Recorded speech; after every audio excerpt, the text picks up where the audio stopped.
Bismillahirrahmanirrahim. Assalamualaikum warahmatullahi wabarakatuh. Waalaikumsalam warahmatullahi wabarakatuh. Alhamdulillahirrahmanirrahim. Nah, dalam kesempatan ini saya akan mewawancari dua tokoh besar di Fakultas Wadah Uin Salatiga. Nah, di sini kami bersama Ketua Dema Fakultas Usuluddin Adab dan Humaniora. Perkenalkan. Oke, baik, terima kasih teman-teman semuanya. Perkenalkan, saya Lutfi Hadi Rizky. Saya asal Indramayu. Saya sekarang diamanai sebagai ketua Dema dari Wadah. Dan di sebelah kiri saya yaitu ada seorang ketua SEMA Fakultas Usuluddin Adab dan Humaniora. Baik teman-teman, sahabat-sahabat semua, perkenalkan nama saya Muhammad Rasul Mutadin dari Prodi AFI yang sekarang menjabat sebagai ketua SEMA Wadah. Nah, di kesempatan kali ini saya akan mewawancarai dua tokoh besar ini, yaitu dengan tema tema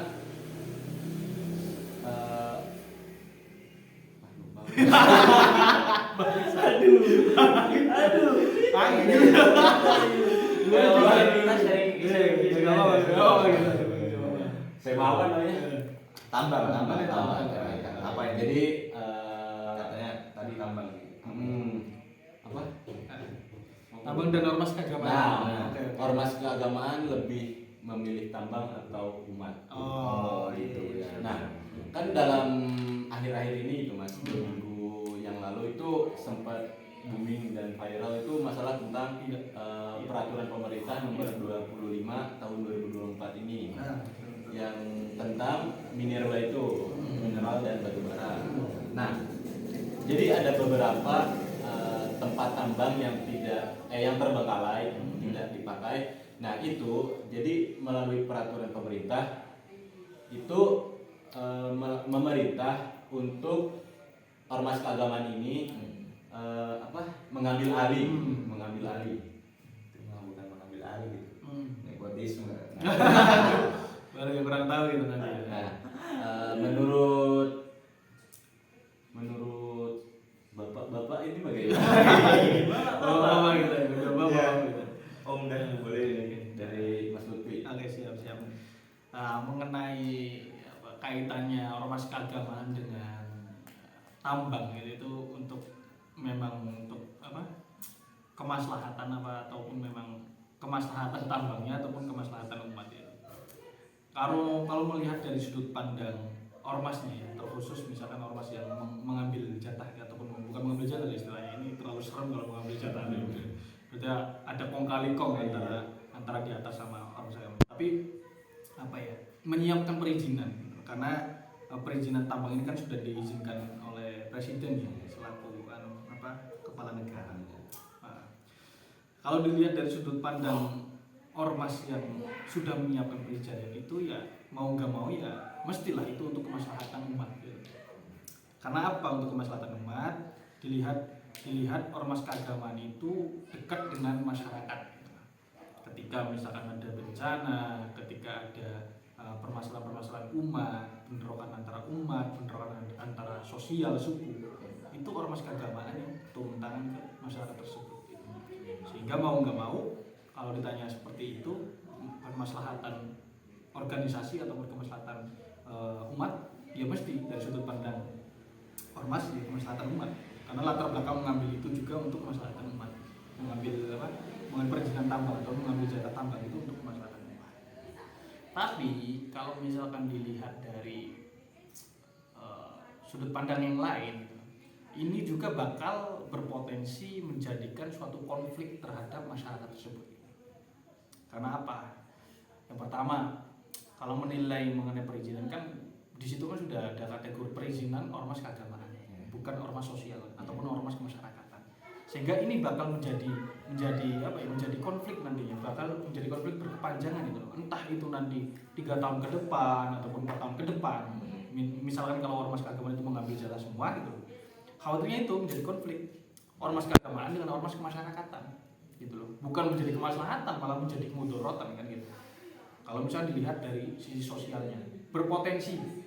Kalau ngomongin berpotensi otomatis bisa jadi terjadi, bisa jadi tidak. Itu kan. Tapi beda lagi kalau bicara mengenai kemaslahatan alam. Yang namanya tambang, yang namanya menggaruk bumi atau menggaruk alam kan otomatis itu ibaratnya ya walaupun alam kita kaya ya, itu juga bakal berpotensi merusak alam kan. Berpotensi merusak alam kalau misalkan pertambangan itu tidak sesuai dengan prosedur-prosedur yang ada. Walaupun secara undang-undang memang ada beberapa peraturan-peraturan yang ketat untuk memainkan tambang. Tapi ada potensi untuk merusak tambang. Kalau menurut saya sih ya seperti itu pandangannya. Jadi kalau dari sudut pandang ormas keagamaan ya untuk kemaslahatan masyarakat. Tapi kalau dari sudut pandang sosial yang lain gitu, ya itu bakal juga berpotensi konflik terhadap ormas keagamaan dengan ormas sosial ataupun dengan kemasyarakatan sendiri. Itu sih kalau menurut saya. Bapak Rois bagaimana? Gini ya, jadi pertama-tama ya saya tetap menghormati keputusan dari presiden selaku kepala negara kita. Iya. Ya, dia harus tetap menghormati. Tapi ketika saya ditanya terkait ini untuk kepentingan kemaslahatan umat atau kemaslahatan ormas, sebenarnya itu memang kepentingan ormas. Tapi melalui ormas nanti bisa jadi kepentingan umat. Tapi kan banyak omong-omongan nih. Nah, kok tiba-tiba ormas dikasih tanggung jawab terkait tambang? Kan banyak pertanyaan seperti itu. Iya. Otomatis kalau saya pandang sendiri itu sebenarnya untuk kemaslahatan ummah yang mana? Nah, ummah yang kekurangan atau ummah yang di organisasi gitu kan? Sangat disayangkan untuk kedepannya nanti kalau dari masyarakat jauh yang saya itu masyarakat memandang bahwasanya itu tambang itu hanya untuk kemaslahatan ummah yang menduduki posisi-posisi tertentu di ormas, bukan ummah yang benar-benar membutuhkan. Ummah yang benar-benar membutuhkan biasanya hanya diambilkan dari bansos, basnas, dari uang rakyat sendiri. Gitu. Ya kalau ngomong dari sudut pandang alam juga tadi sudah disinggung Mas Lutfi, itu enggak ada yang namanya tambang itu memperbaiki alam, tapi tetap merusak atau merusak alam. Walaupun tidak banyak, ya, tetap merusak. Walaupun sudah diantisipasi dengan sekian, tapi tetap akan merusak. Terima kasih. Nah, yang jadi permasalahannya kan di sini menurut netizen di luar kan yang jadi garis besarnya itu adalah kenapa harus ormas? Kenapa harus kenapa enggak pemerintah saja? Iya. Nah, itu menanggapi hal itu bagaimana? Iya, kalau menurut saya sendiri ya, menanggapi problematik seperti itu kan mesti kan netizen kan banyak nih dari sudut pandang yang yang lebih lah. Ada salah satu tokoh juga itu, salah satu tokoh pemerintah ya kalau nggak salah, itu menteri siapa itu yang mengatakan kalian tega ormas keagamaan itu dulu juga berjuang untuk kemerdekaan Indonesia gitu. Kenapa ketika pas dikasih jatah tambang masyarakat marah-marah? Ada juga karena alasan bahwasanya ormas keagamaan ini mempunyai peran penting terhadap kemerdekaan Indonesia.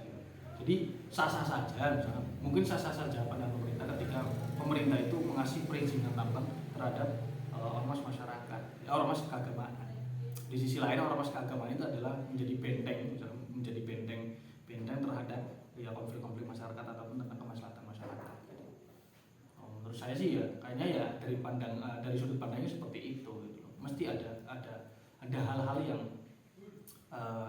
perlu ditanyakan juga lebih dalam lagi mengenai kenapa sih harus ormas keagamaan.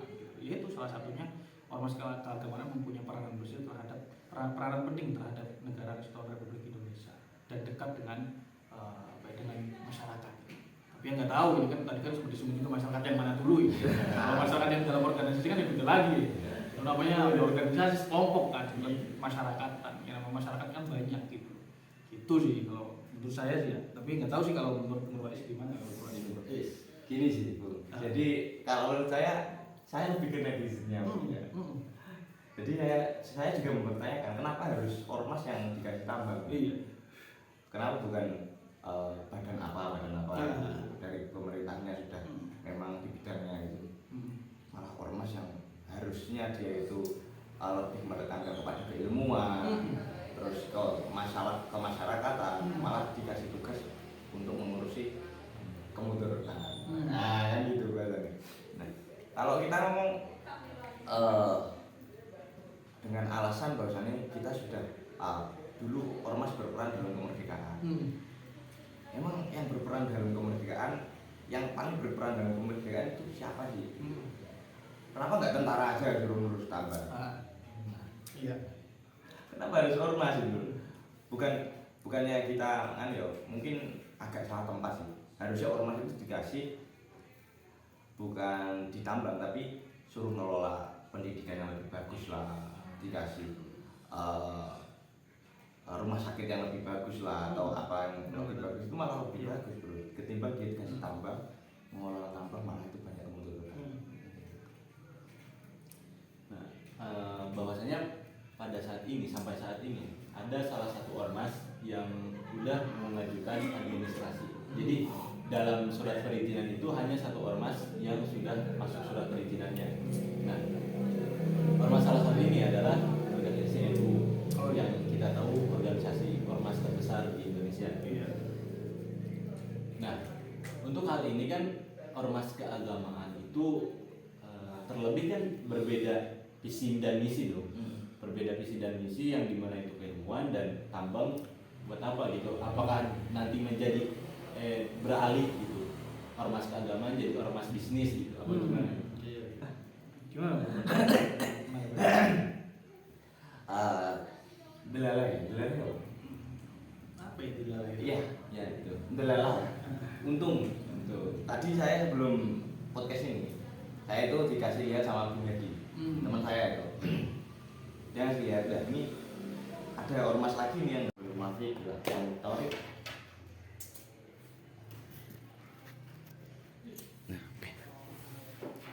Yang mau kesini lagi.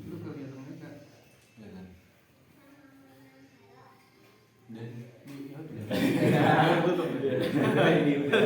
Dan sekian pembahasan dari kami mengenai dengan tema tambang ya. Oke, tambah. Organisasi keagamaan lebih pilih umat atau tambang? Oke. Gimana menurut kalian? Kalau ramai lanjut part 2. Oke. Terima kasih. Wassalamualaikum warahmatullahi wabarakatuh. Waalaikumsalam.